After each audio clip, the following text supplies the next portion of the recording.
પહેલા વાત ઘરના ઘર માટે ધસારાની।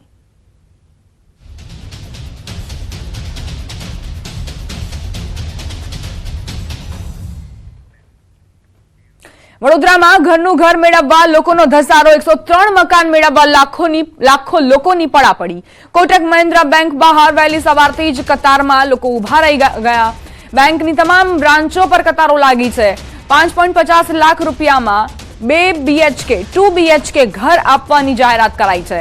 20 જાન્યુઆરી સુધી ફોર્મ મળશે। સુભાનપુરામાં આવેલ કોટક મહિન્દ્રા બેંકની બહાર લાંબી કતાર લાગી।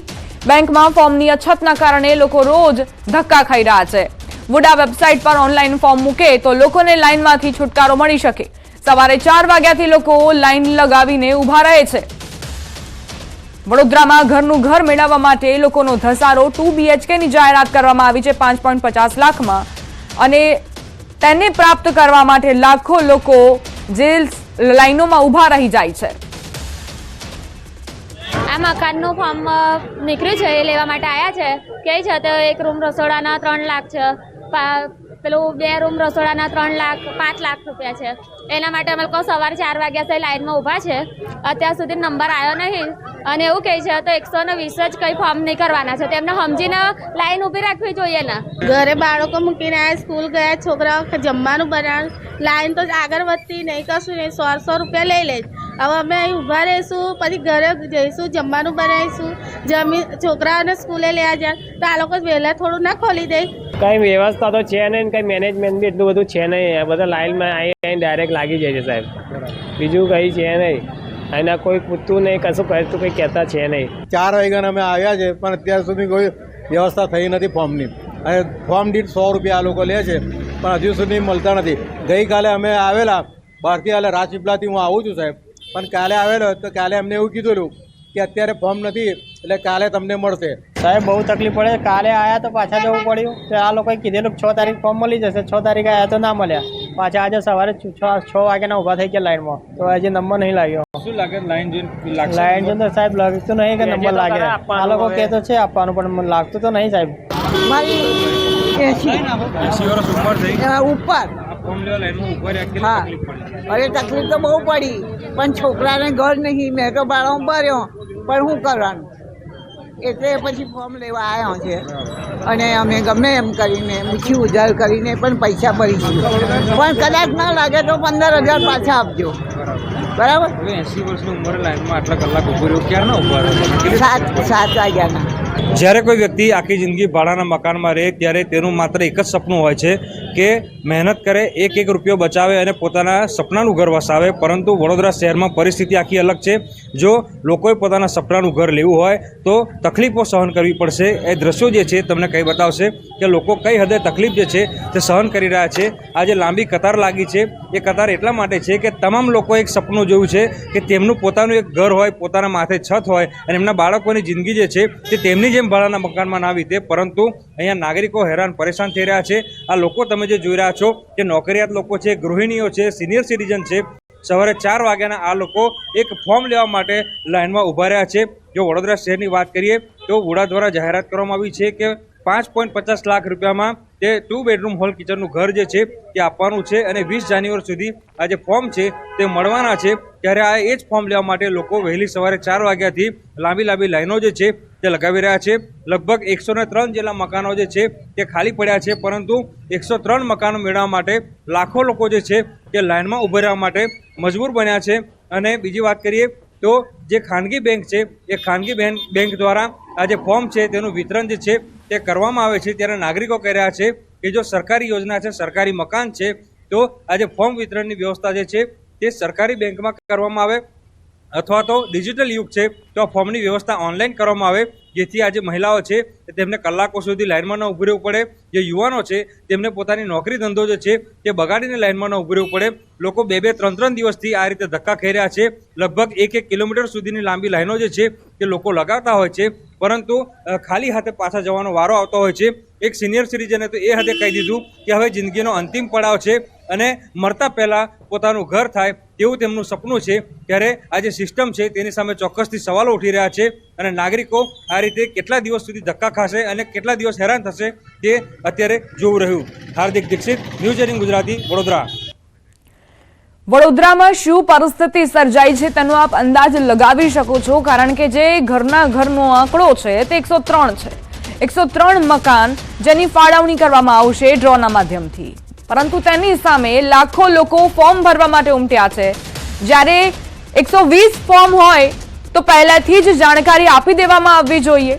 જ્યારે ફોર્મ પતી જાય ત્યારે લોકોને જાણ કરવામાં આવે છે કે હવે ફોર્મ નથી, કાલે આવજો. આ પ્રકારે મેનેજમેન્ટ કેવું રહેશે એ લોકો માટે, જે લોકો પોતાના ધંધા રોજગાર છોડીને સવારથી લાઈનોમાં લાગ્યા છે એ આશાએ કે તેમનું ફોર્મ ભરાઈ જાય. કોટક મહિન્દ્રા બેંકની બ્રાન્ચની બહારની તસવીરો અમારા સંવાદદાતા હાર્દિકે તમારા સુધી પહોંચાડી. એ સત્ય હકીકત તમે જાણી શકો કે આખરે સ્થિતિ શું છે વડોદરામાં. લાખો લોકો આ ઘર મેળવવા માંગે છે. કેટલાક એવા લોકો છે જે ભાડાના મકાનમાં રહે છે અને તેમને હવે ભાડાના મકાનમાંથી મુક્તિ જોઈએ. તેમને આશા છે કે તેમને પોતાનું ઘર મળશે. 5.50 લાખમાં 2 BHK ની જાહેરાત કરવામાં આવી છે. એટલે જે પણ લોકો પોતાનું ઘર બનાવવા માંગે છે, પોતાનું ઘર મેળવવા માંગે છે, તે લાઈનોમાં ઊભા હતા. તેમને લાઈનોમાં ઊભા રાખવામાં આવ્યા કલાકો સુધી. ત્યારબાદ કહેવામાં આવે કે કાલે આવજો. અને આજે જ્યારે પહોંચે છે વહેલી સવારથી, કેટલાક લોકો 5 વાગ્યાથી ઊભા છે, કેટલાક લોકો 6-7 વાગ્યાથી ઊભા છે, પરંતુ તેમને કોઈ જ આશા નથી કે તેમને ફોર્મ મળશે. ખરેખર અહીં ફોર્મ વધારવાની જરૂર છે, અથવા તો લોકોને પહેલેથી જ જાણ કરી દેવામાં આવવી જોઈએ કે 120 લોકો થઈ ચૂક્યા છે અને હવે તમે ઘરે જાઓ. પહેલા લાઈનોમાં ઊભા રાખવામાં આવે છે અને ત્યારબાદ એવું કહેવામાં આવે છે કે હવે ફોર્મ નથી. આજે મિસમેનેજમેન્ટ થઈ રહ્યું છે, તેના કારણે લોકો પરેશાન થઈ રહ્યા છે.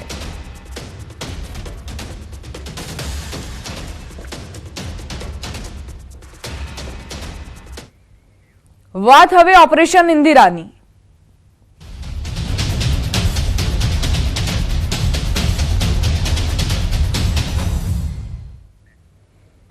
સતત બીજા દિવસે પણ યુવતી બોરવેલમાં, કચ્છના ભુજમાં કંઢેરાઈ ગામમાં ફસાયેલી છે. એનડીઆરએફ, આર્મી સહિતની ટીમ દ્વારા રેસ્ક્યુ કામગીરી ચાલી રહી છે. 500 ફૂટ ઊંડા બોરવેલમાં યુવતી ફસાઈ છે. ઇન્દિરા, જેની વય 18 વર્ષની છે, તે ફસાઈ હોવાની જાણકારી.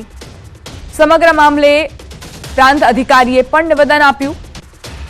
490 ફૂટથી ઉપર યુવતીને 300 ફૂટે લવાઈ. ગઈકાલે યુવતી નીચે સરકી ગઈ હતી. યુવતી નીચે ફરી ન સરકે તે માટે પ્રયાસો કરવામાં આવી રહ્યા છે. રેસ્ક્યુ માટે રોબોટની મદદ લેવાઈ રહી છે. મને વિશ્વાસ છે કે યુવતી બહાર આવી જશે. દીકરી ઇન્દિરાને બહાર લાવવા માટે એડી ચોટીનું જોર લગાવવામાં આવી રહ્યું છે.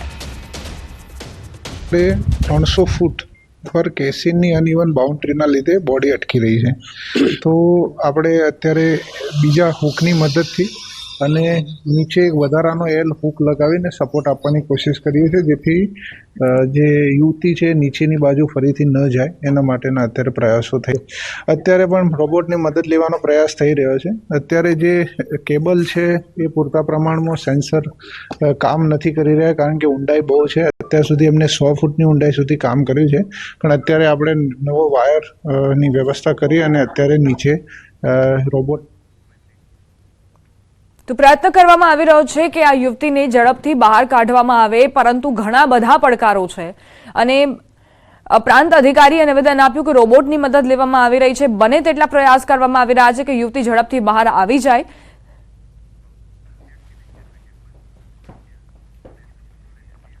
રાજકોટના વિછિયામાં પોલીસ સ્ટેશનને બાનમાં લેવાનો મામલો. 84 લોકો સામે નામજોગ પોલીસ ફરિયાદ નોંધાઈ. અત્યાર સુધીમાં 58 થી વધુ લોકોની અટકાયત કરાઈ. પોલીસે તોફાની તત્વોના વાહન પણ ડિટેન કર્યા. વિછિયાની બજારોમાં કર્ફ્યુ જેવો માહોલ, સન્નાટો છવાઈ ચૂક્યો છે. બજારમાં તમામ દુકાનોના શટર બંધ જોવા મળ્યા. સતત બીજા દિવસે વિવિધ વિસ્તારમાં પોલીસ કાફલો તૈનાત. સોમવારની ઘટનાને પગલે વિછિયામાં એસઆરપીની ટુકડી તૈનાત કરાઈ. પોલીસ દરેક હરકત પર બાજ નજર રાખી રહી છે. હત્યારાઓની જાહેરમાં સરભરાની પોસ્ટ વાયરલ થતા ટોળાએ હોબાળો મચાવ્યો હતો. હજારોની સંખ્યામાં પહોંચેલા લોકોએ પોલીસ સ્ટેશનનો ઘેરાવ કર્યો હતો. પોલીસે પબ્લિક પ્રોપર્ટી ડેમેજ એક્ટ હેઠળ ગુનો દાખલ કર્યો. કાવતરું રચવું, મારામારી, રાઉટિંગ સહિતનો ગુનો દાખલ કરવામાં આવ્યો. જસદણના પીઆઈએ ફરિયાદ આપી છે. એક વ્યક્તિની હત્યા બાદ જ્યારે આરોપીઓનું ઘટનાનું રિકન્સ્ટ્રક્શન કરવા માટે લાવવામાં આવ્યા હતા, તે દરમિયાન ટોળાએ ખૂબ જ હલ્લાબોલ કર્યો હતો અને સાથે જ નારા પણ લગાવ્યા હતા. આખો વિસ્તાર બાણમાં લઈ લીધો હતો, જે બાદ પોલીસે ટીયર ગેસના સેલ છોડવાની પણ ફરજ પડી હતી અને પોલીસે સ્થિતિને કાબુ લેવા માટે ખૂબ જ પ્રયત્નો કર્યા હતા. હવે કડક કાર્યવાહી કરવામાં આવી રહી છે. જે લોકોએ પણ ઉત્પાત મચાવ્યો તેમની સામે નામજોગ દાખલ કરવામાં આવી છે. સંવાદદાતા અંકિત જોડાઈ ગયા છે વધુ જાણકારી સાથે. અંકિત, અત્યારની શું સ્થિતિ જોવા મળી રહી છે? પોલીસે કેવા પ્રકારની કાર્યવાહી કરી છે જે પણ ઉપદ્રવીઓએ ઉપદ્રવ કર્યો હતો તેની સામે?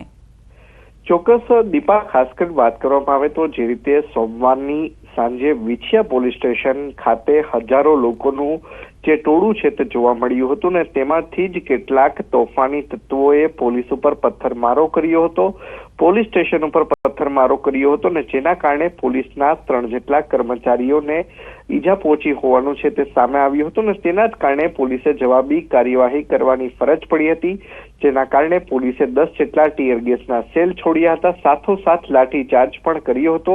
ત્યારે ગઈકાલે સાંજથી જ કોમ્બિંગની પ્રક્રિયા છે તે વિછિયા શહેર ખાતે શરૂ કરાઈ હતી અને સતત બીજા દિવસે કોમ્બિંગની કાર્યવાહી છે તે કરવામાં આવી રહી છે અને તેના જ કારણે હાલ વિછિયા શહેરની અંદર હાલ પોલીસનો ચાંપતો બંદોબસ્ત છે તે જોવા મળી રહ્યો છે. અનિચ્છનીય ઘટના ન બને તે માટે એસઆરપીની ટુકડી છે તેને પણ વિછિયા શહેર ખાતે હાલ તૈનાત કરી દેવામાં આવી છે. એસપી સહિતના જે ઉચ્ચ અધિકારીઓ છે તે પણ હાલ અત્યારે વિછિયા શહેર ખાતે હાજર છે. ખાસ કરીને વાત કરવામાં આવે તો ઘનશ્યામ રાજપરા નામના યુવકની ગત 31મી ડિસેમ્બરના રોજ કુહાડી સહિતના હથિયારો વડે ઘાતકી રીતે હત્યા કરવામાં આવી હતી. તે મામલે પોલીસ દ્વારા ગણતરીના જ દિવસોમાં 7 પૈકી 6 આરોપીઓની છે તે ધરપકડ કરી લેવામાં આવી હતી. ગઈકાલે પણ જે મુખ્ય આરોપી છે શેખા સાંબડ તેને ઘટના સ્થળે લઈ જવામાં આવ્યો હતો, તેમજ રિકન્સ્ટ્રક્શન સહિતની કામગીરી છે તે કરવામાં આવી હતી. પરંતુ જે મૃતકના જે પરિવારજનો છે તેમજ કોળી સમાજના કેટલાક જે વ્યક્તિઓ છે તેમના દ્વારા જે મુખ્ય આરોપી છે, જે મુખ્ય હત્યારો છે શેખા સાંબડ, તેનું વિછિયા શહેરની અંદર સરઘસ કાઢવાની માંગ કરી હતી. જોકે પોલીસ દ્વારા તેમની આ માંગ છે તે ગેરબંધારણીય હોવાનું જણાવ્યું હતું ને ત્યારબાદ મામલો છે તે બિચકાયો હતો ને જે તોફાની તત્વો છે તેમના દ્વારા પથ્થરમારો છે તે કરવામાં આવ્યો હતો. જી આભાર અંકિત, જાણકારી આપવા માટે.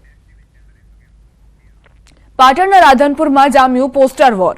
રાધનપુરને જિલ્લો જાહેર કરવા માંગ ઉઠી. રાધનપુરને જિલ્લો બનાવવા કોંગ્રેસે પોસ્ટર લગાવ્યા. શહેરભરમાં વિવિધ જગ્યાએ કોંગ્રેસના પોસ્ટર્સ.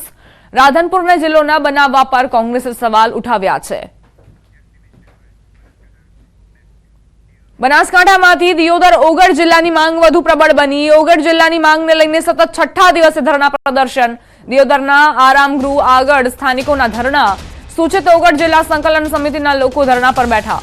સ્વતંત્ર ઓગળ જિલ્લાની માંગ સાથે પ્રદર્શનકારીઓની નારેબાજી પણ જોવા મળી રહી છે. સંવાદદાતા કિશોર જોડાઈ ગયા છે વધુ જાણકારી સાથે. કિશોર, જ્યારથી બનાસકાંઠાના 2 ભાગ થયા છે ત્યારથી અલગ અલગ તાલુકાઓમાં વિરોધ થઈ રહ્યો છે. અત્યારની શું જાણકારી ઓગળ જિલ્લાને લઈને? જે બનાસકાંઠાના 2 ભાગ કરવામાં આવ્યા હતા તેને લઈને ધાનેરા, કાંકરેજ અને દિયોદરના લોકો છે તે વિરોધ નોંધાવી રહ્યા છે. આજે દિયોદરના લોકો દ્વારા દિયોદર જિલ્લાની માંગણીને લઈને અત્યારે અનશન પર બેઠા છે. સૂચિત ઓગળ જિલ્લા સંકલન સમિતિ સહિત કોંગ્રેસના જિલ્લા પ્રમુખ પણ આ અનશનની અંદર જોડાયા છે અને અનશન યોજીને વિરોધ નોંધાવી રહ્યા છે. અને કોંગ્રેસની પણ માંગ છે કે દિયોદરને મુખ્ય મથક બનાવીને ઓગળ જિલ્લો જાહેર કરવામાં આવે. આ માંગને લઈને છેલ્લા 6 દિવસથી વિરોધ પ્રદર્શનો થઈ રહ્યા છે અને આજથી આમરણ અનશન પણ શરૂ થયા છે. ત્યારે કાંકરેજના લોકોની માંગ છે કે કાંકરેજને પાલનપુર અથવા બનાસકાંઠા જિલ્લામાં જ રાખવામાં આવે. ત્યારે થરાદને જિલ્લો મળતા થરાદના લોકોમાં અત્યારે ખુશીનો માહોલ છે. જિલ્લાના વિભાજન બાદ ક્યાંક ખુશી છે તો ક્યાંક લોકોનો વિરોધ પણ જોવા મળી રહ્યો છે. આભાર કિશોર, જાણકારી આપવા માટે.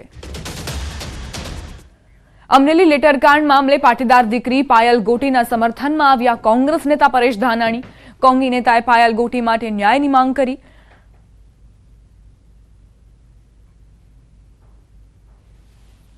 રાજ્યના વરિષ્ઠ ધારાશાસ્ત્રીઓ મારફતે આ દીકરીને ન્યાય મળે, કાયદાના ભંગ કરનારા, કાયદાના જાણકાર લોકોને સજા, આકરામાં આકરી સજા મળે એના માટે નામદાર હાઈકોર્ટમાં કે સુપ્રીમ કોર્ટ સુધી આ લડાઈને લડવાની થશે તો એ લડાઈને અમે આગળ ધપાવવાના છીએ.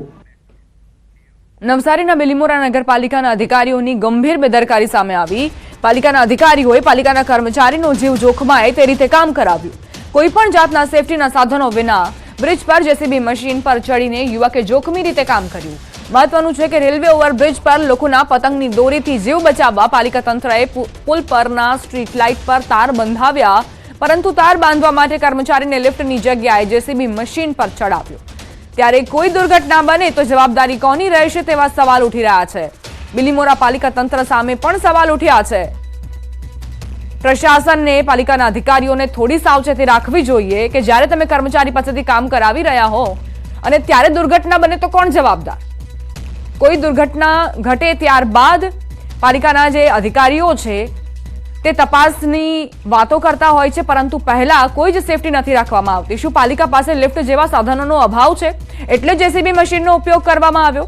ચાલુ જેસીબી મશીન પર ઉભા રહીને કામગીરી કેમ તે એક મોટો સવાલ.